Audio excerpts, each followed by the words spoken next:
वो आदमी गहरी नींद में सो रहा था। तभी एक अजीब चीज ने उसे अचानक जगा दिया। चौंक कर और घबरा कर उसने अपनी बाह से पट्टियां फाड़ दी।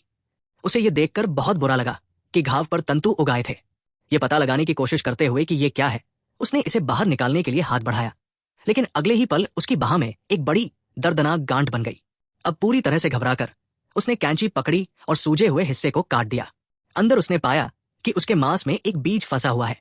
इसे बाहर निकालने के लिए दृढ़ निश्चय होकर उसने एक बगीचे की रेक उठाई और बीज को बाहर निकालने के लिए अपनी पूरी ताकत लगा दी।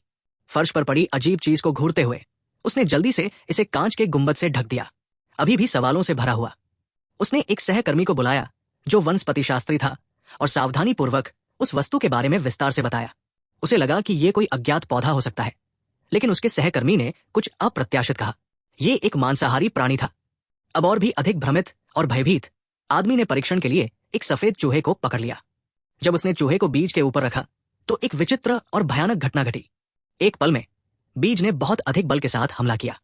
हमले की शक्ति ने आदमी को घबरा दिया। उसने अजीब जीव को उसकी ताकत का परीक्षण जारी रखने के लिए सावधानी से एक फ्रीजर के अंदर रख दिया। उसने एक बड़ा जानवर खरीदने की योजना बनाई। जाने से पहले उसने अपने बेटे को तहखाने में कभी न जाने की चेतावनी दी, लेकिन उस दोपहर उसके पड़ोसी ने जानबूझकर उसके गेट के सामने गाड़ी खड़ी कर दी। गुस्से में आदमी ने ड्राइवर की तरफ की खिड़की तोड़ दी। तभी पड़ोसी ने कार को आगे बढ़ाया। उस रात पड़ोसी अपनी प्रेमिका के साथ लौटा।